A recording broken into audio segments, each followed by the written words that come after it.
Let's face it, the holiday season is super busy. And if you're like me, you may find that you just don't have the time to meal plan during November and December.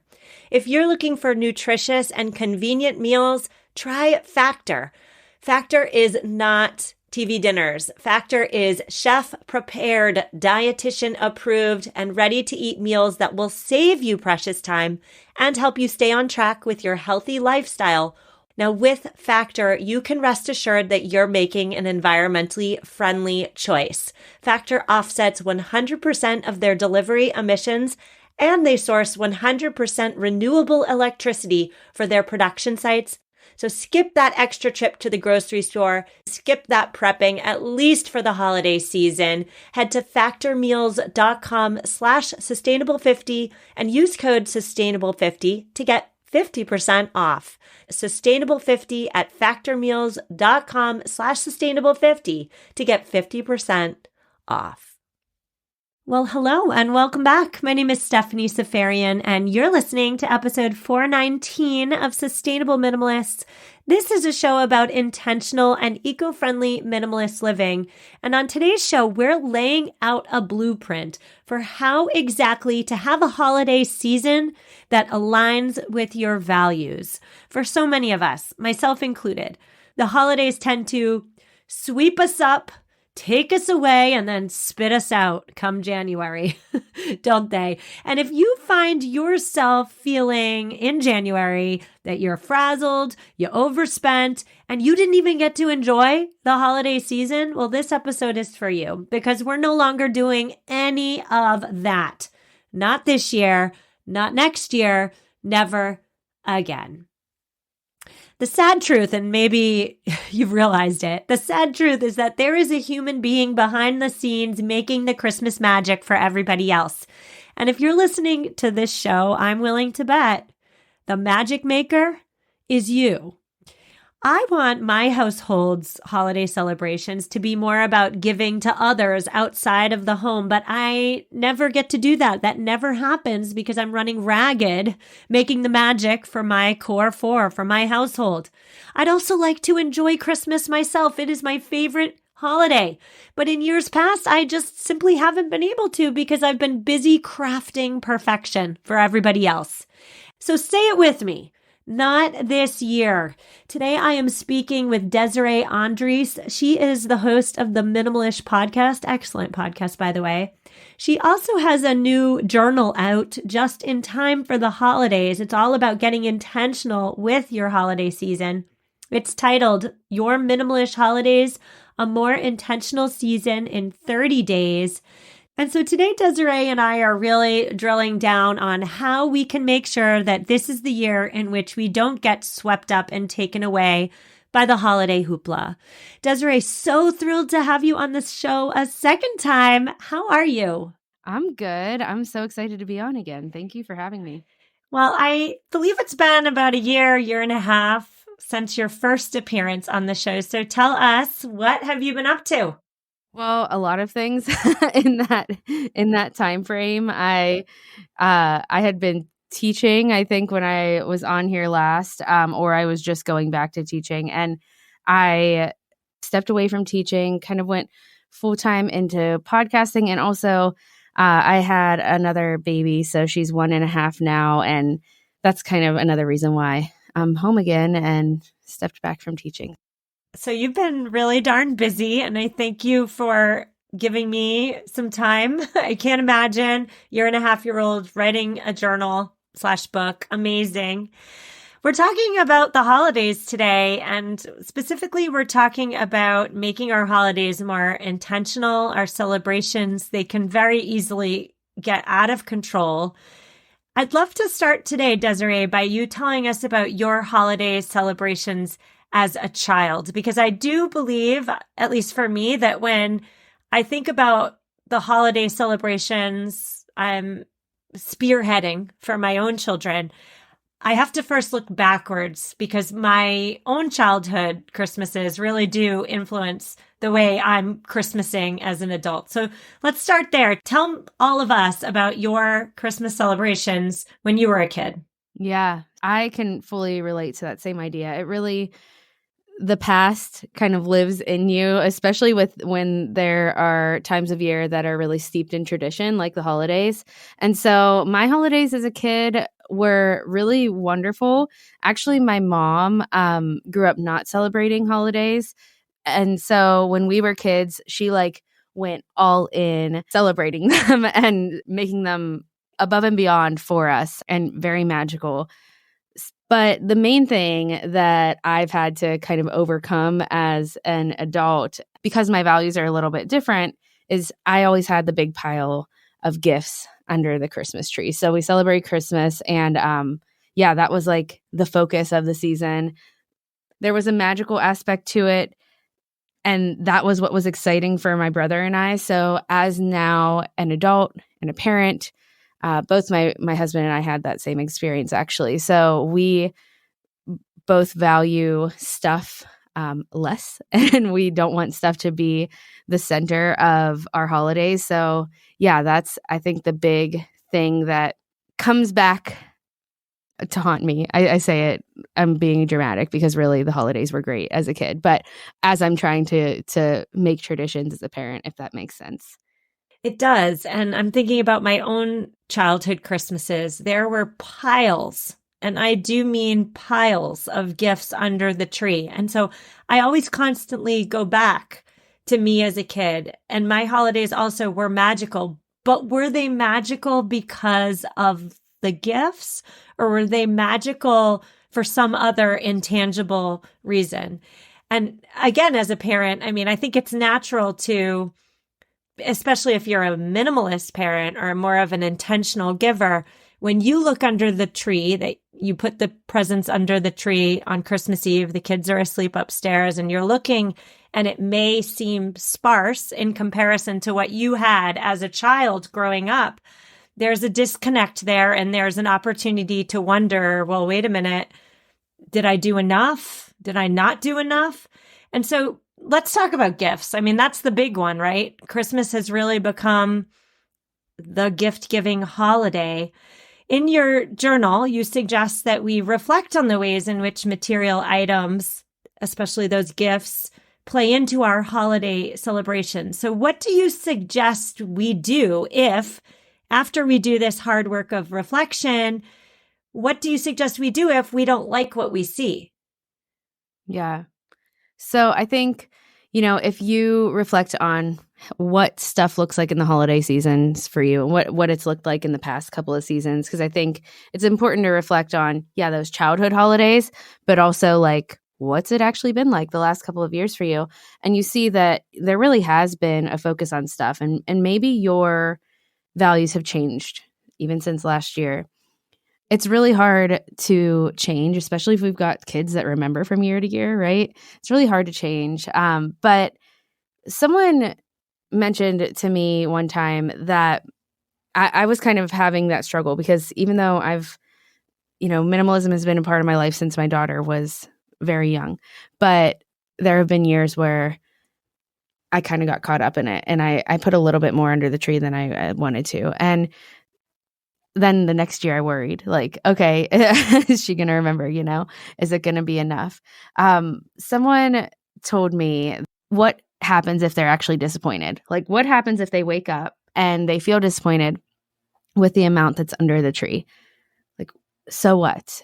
And it's not to say like, so what if your kids feel sad? Of course, we want this to be a magical holiday season for them, at least, depending on what you celebrate and how you celebrate. We want to make the season joyful for the whole family. But at the same time, if there's a level of disappointment from a change that we're doing in our lives from our kids, like, we have to just work through that, right? It might come. And I think, we just have to kind of work through those hard feelings and realize that the aftermath of it is going to be that if we have less stuff under the tree, or if we just a less focus on stuff during the holiday season in general, and then therefore we've had less stuff come into our homes, then our kids are going to end up, maybe after that initial moment of maybe disappointment, our kids are going to end up being more involved and focused on the play that they do, because they are not going to be completely overwhelmed and overstimulated by the amount of stuff. That's kind of something that I remind myself that, okay, I can't make it perfect. And if there is going to be a level of disappointment there, well, I can't fully avoid disappointment in my kids' lives, but what I can do is I can hold tight to our values as a family, and I can just move forward with that and know that it's going to be okay, because it's not that serious, because it's stuff. I'm thinking about my own childhood. My mom very nearly killed herself, and that is hyperbole, but she worked really hard every single year to make sure that the Christmas magic through stuff was strong in our house. And yet, there were still years, especially as I got older, that I was disappointed. Maybe I didn't get the it item I wanted, or maybe, I don't know. I don't even remember, because again, these disappointments were so superficial. But my point is that disappointment is a fact of life. And if we as parents are trying to make the holiday season holly jolly 100% magical, then we're setting ourselves up for failure, because that's just not real life. And so that brings me to my big question that I've been dying to ask you, which is that, for many of us, and especially the mothers listening, the Christmas magic doesn't just happen. It's apparent. It's somebody behind the scenes breaking their backs to make the holiday magic occur, sacrificing our peace to make that holiday magic. So I think it's important to remember that Christmas is not just for the children. It's not just for everybody else. It's not just for everybody that's coming over for dinner. It's also for us. What are your best thoughts for making sure that we don't break our own backs, ruin our own holidays in sacrifice for everybody else this year? Yeah, I love that question so much. The first year I ever put anything out, any kind of reflective journaling out for the holidays, was the first year I had a podcast, which was 5 years ago. And I just put out a couple of reflection questions and, journaling space, a printable version. And what I created this year has really stemmed from that. And that little packet of papers was all about making sure that you don't miss the things that you love about the season, because of what you just said. The holiday magic is a lot of times the mom. And I mean, in my household, my husband really helps with it too, but it's a lot of times the mom breaking her back to make this magical stuff happen. And then do we end up at the end of the season just completely burnt out? And everyone's sitting around the tree and you're just too tired to even remember what's happening. And then when your kid does experience disappointment and expresses that because they have no filter, then you feel terrible that you just did all of that, right? So why are we doing that to ourselves, when the biggest thing that I've been reminding myself this year is that when our kids are younger, they make their own magic. As we started recording this, my daughter came bouncing down the stairs, looking for Christmas decor, because she knew that where her plates were, because we have a couple of we have one Christmas bowl and plate for her that she likes to use. And she comes running up the stairs with them. She has Christmas music playing on Alexa up there. Hopefully nobody can hear it. But she's just it's November 1st when we're talking. And she's starting the season magical. I didn't suggest any of that. She asked me if we could decorate today, and I said no, we're not doing that yet.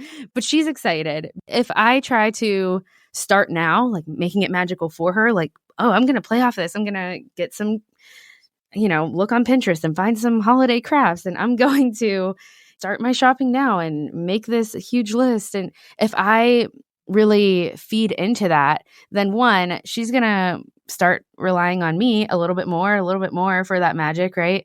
And then I'm going to start getting burnt out already from November 1st. So another thing too, this morning it snowed a little bit, a very little bit here in Pittsburgh, and she was just so happy. She was outside playing in this minuscule amount of snow that the leaves were basically covering the snow. And she just found it so magical. So I keep telling myself this year specifically that kids make their own magic. Kids make their own magic. And they are going to, it's not that we can't do anything. Like there are things that I love about making the magic of this season. And I know there are things that any parent probably thinks, like there are parts of it that some parents think are terrible, like the elf. And I actually enjoy that part because we keep it very simple and we do that in our house. I do enjoy it. It's fun to see the magic in that. But there are other parts that I don't love. And I think if we just focus on those parts that we too love and we make the magic from there and we kind of keep it at that. But then also remember what you love about the season. And that is part of, what the journal is all about, is reflecting on what actually matters to you. What do you want your season to feel like? And really reflect on those things and make them happen. Like I enjoy baking and I enjoy holiday flavors. So if I focus on bringing that into our house over the season, that's going to be magical for me and my daughter because she will love that too. If I focus on the music because I enjoy the music, well, my daughter's going to love that too. She already started. So I think if we focus on the things that we love and if we focus on the way we want our homes to feel, then our kids are going to feed off of our joy. But also if we take a step back, then they're going to enjoy the parts that they enjoy about it. They're going to make their own magic. What you just said there, Desirae, really is life-changing for me. And I don't say that lightly. What you said is that kids make their own magic, especially young kids.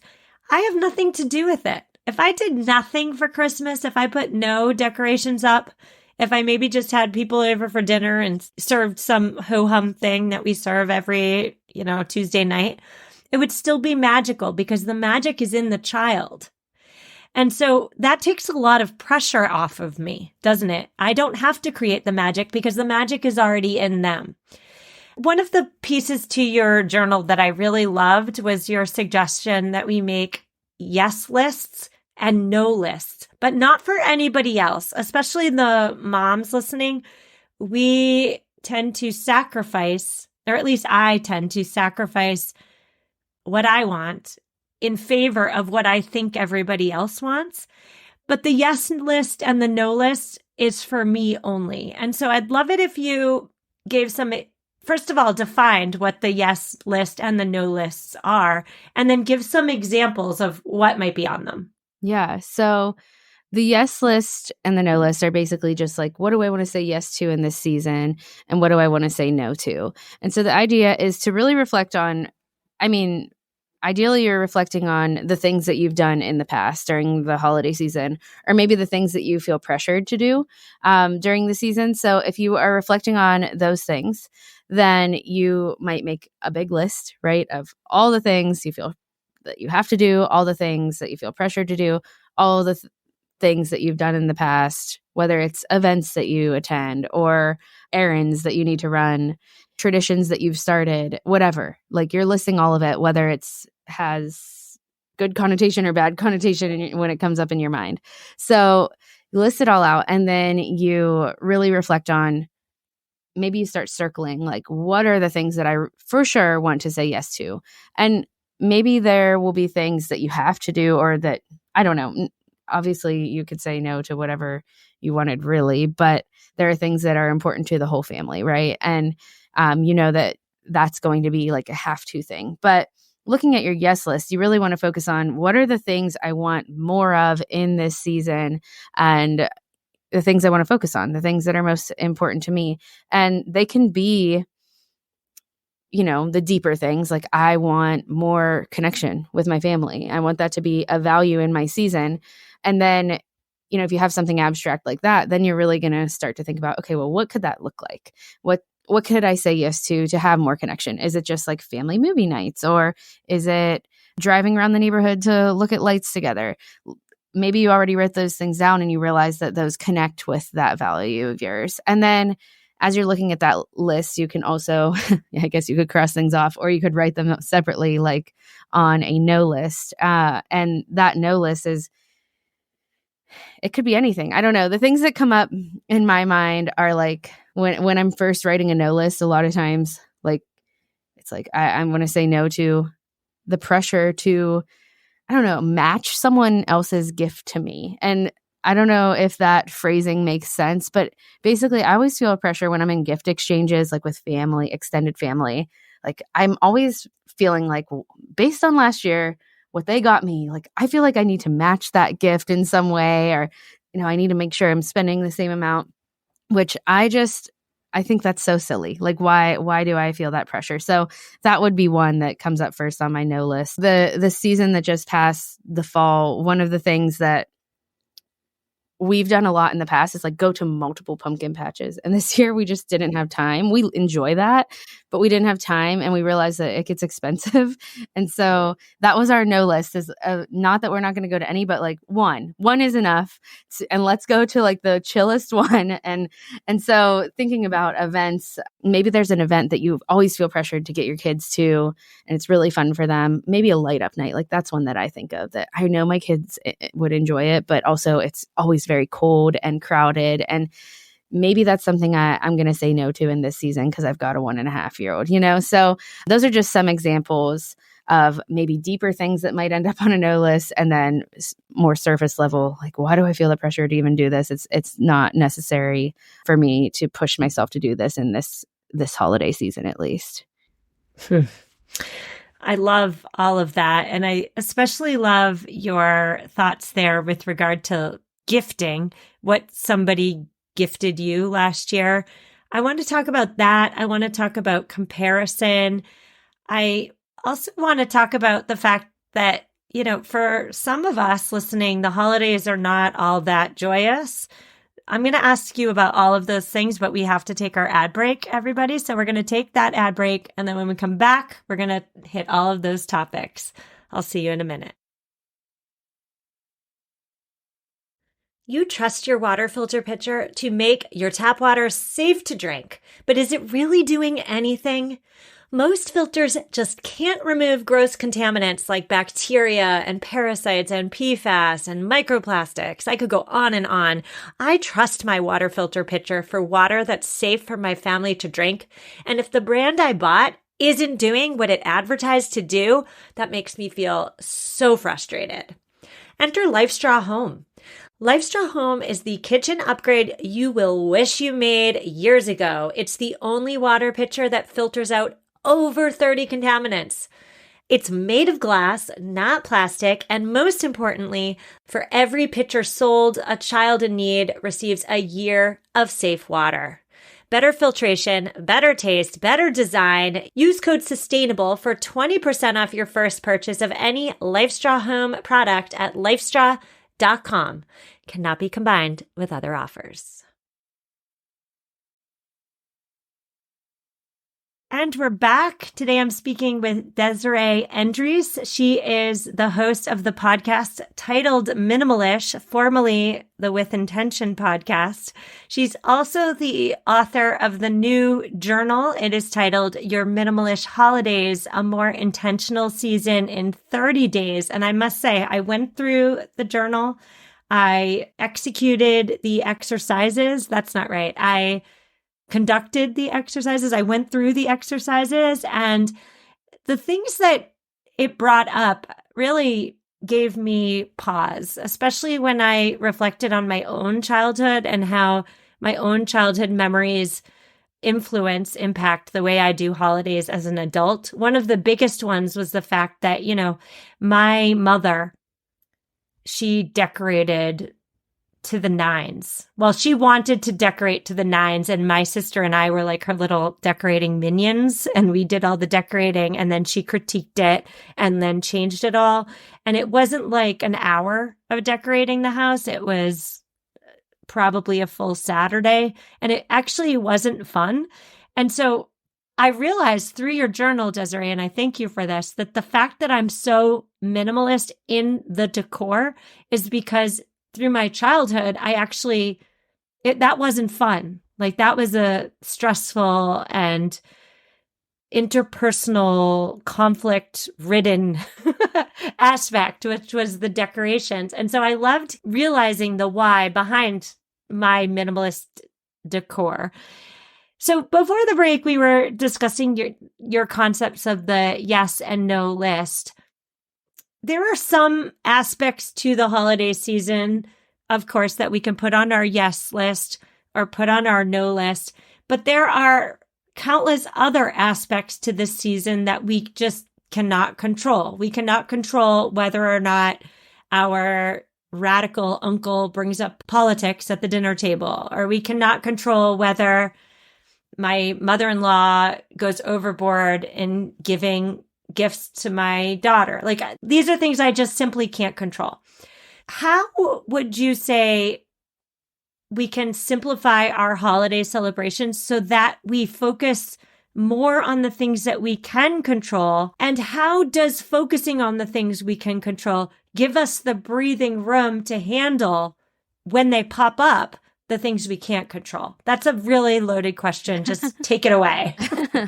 Well, the first thing that pops into my mind that I feel like I have an answer for, because I'll say this, that I wrote this not out of being like an expert on how to handle all the hard parts of the season, right?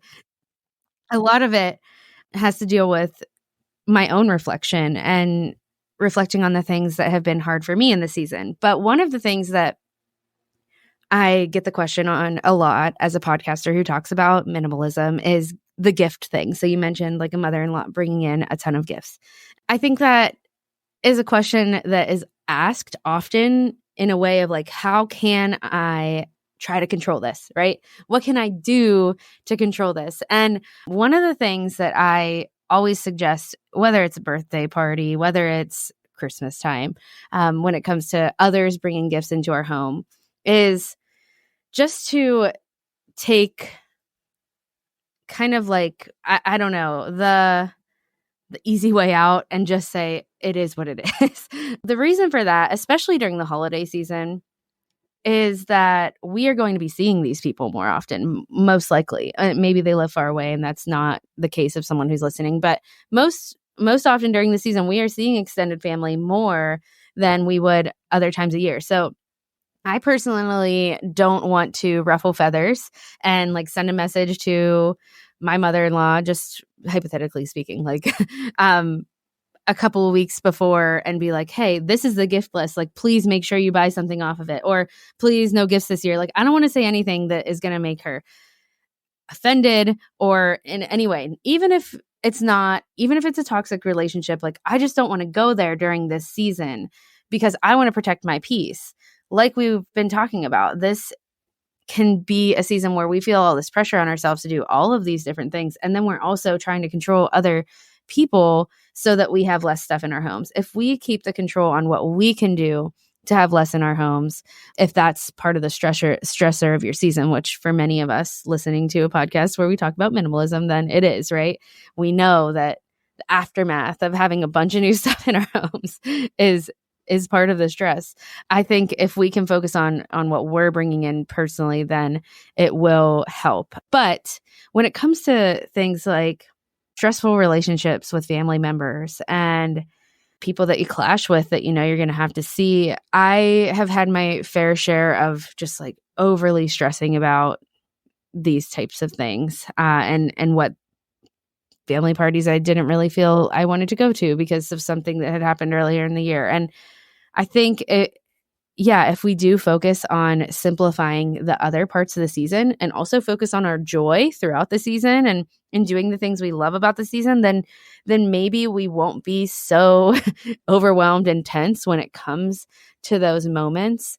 But at the same time, I also think, it can be unavoidable, and the hard parts of the season can be unavoidable, whether it is tense family relationships or just like grief and dealing with your first Christmas without someone really important to you.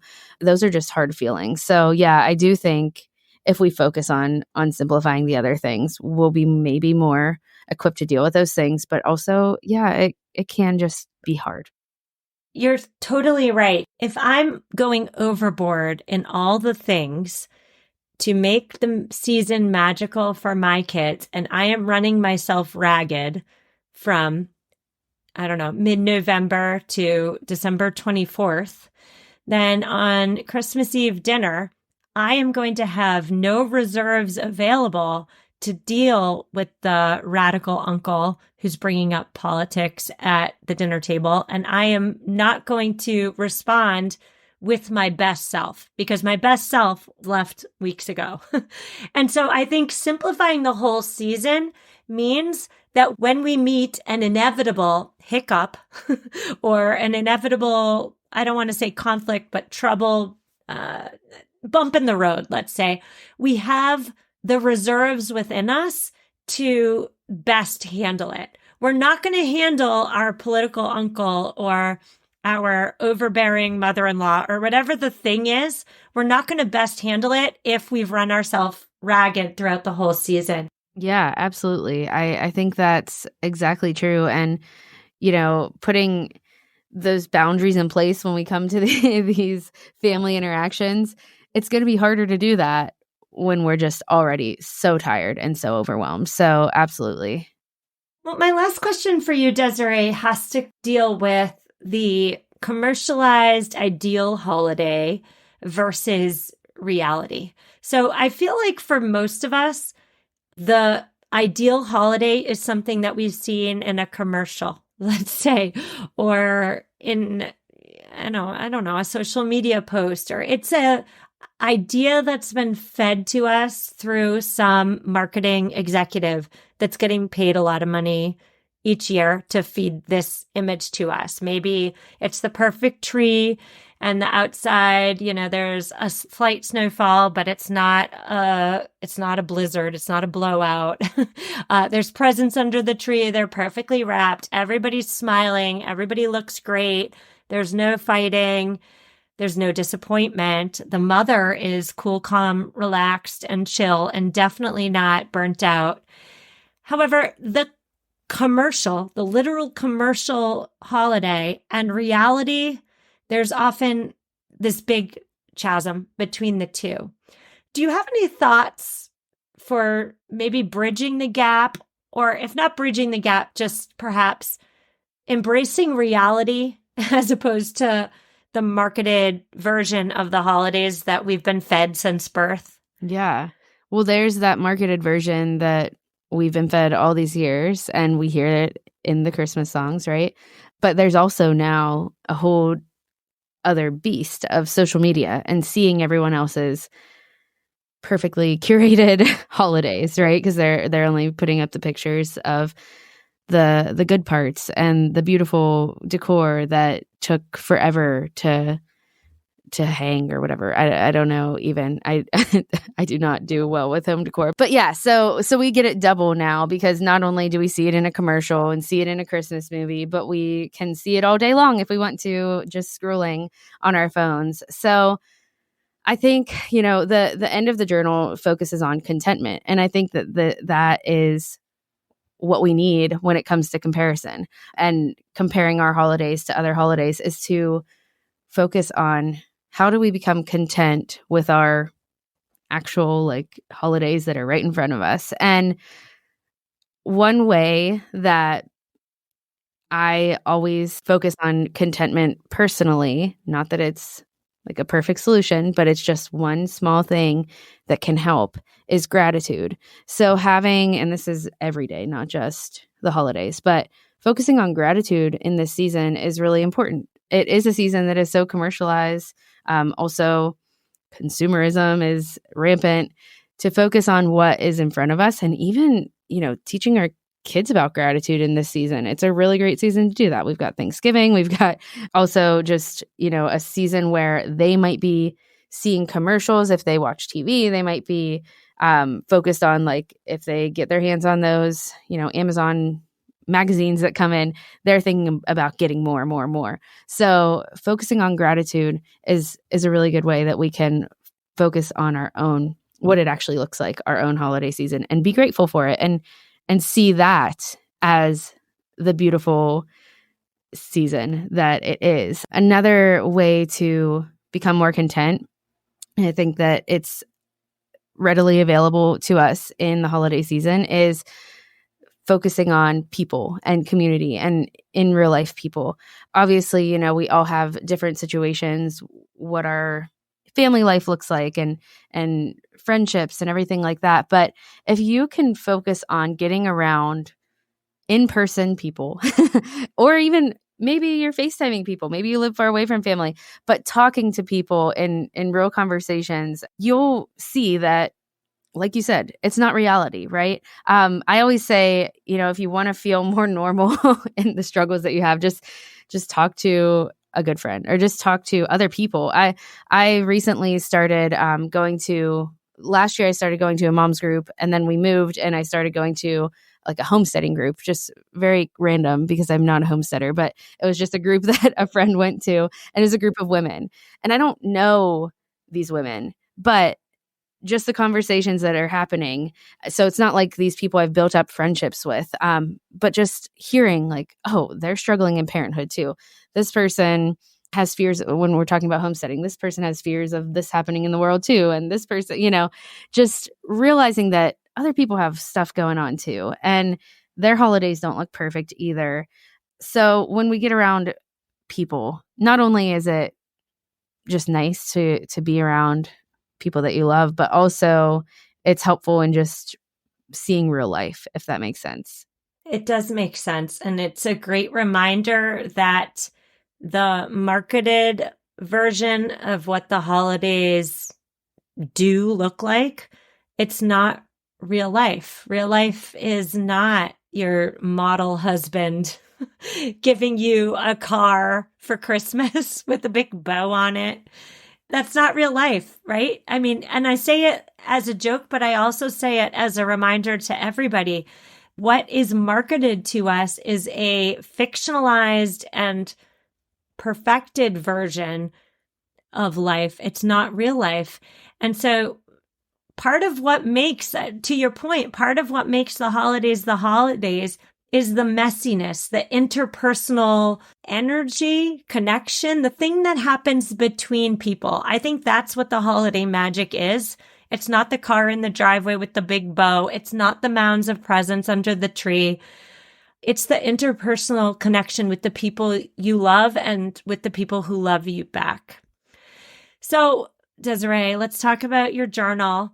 What is it? What can we find in it? Where can we find it? Tell us all of it.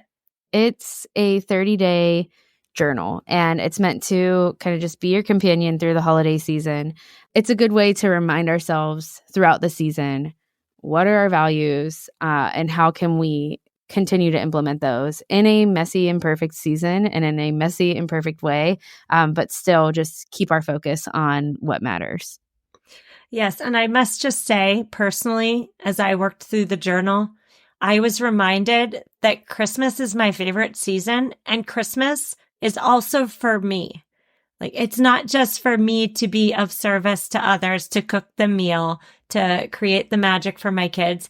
Christmas is my favorite season, so I best be doing what I love as well. Yeah. I think as adults, like my dad would always say when I was growing up, like, I used to like Christmas, but I don't like it anymore. He would just be the grump. I mean, we love him, but that's what he would always say. And my mom always called him the Scrooge. And I think it's because, adults get that way because we do. We throw out, okay, we now have kids. So now everything we loved about this season all these years is just done. And why? Why would we do that? We can still love the things we love about it and do the things we love and bring them in with us, and they get to experience it in a totally different way that's not just like so focused on them and the magic of that we're creating for them. Yes. And one more thing, you piggybacked off me. I'm piggybacking off of you. Let me just say too, that I believe that if we can give our children memories of holidays, Christmases specifically, in which their mothers were happy. So if we're happy in our children's memories and not running ragged and not stressed and not crying and not screaming, and we're genuinely happy and relaxed, that's the best Christmas magic we can give our kids.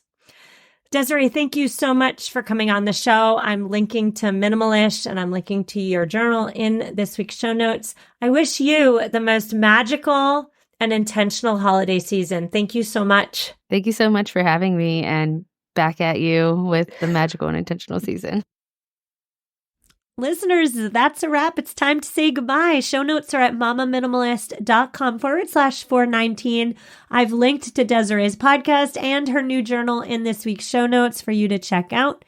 I have a cold. Maybe you've noticed my voice is not what it normally is.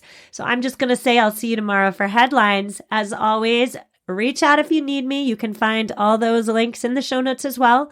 I'll see you tomorrow and take care.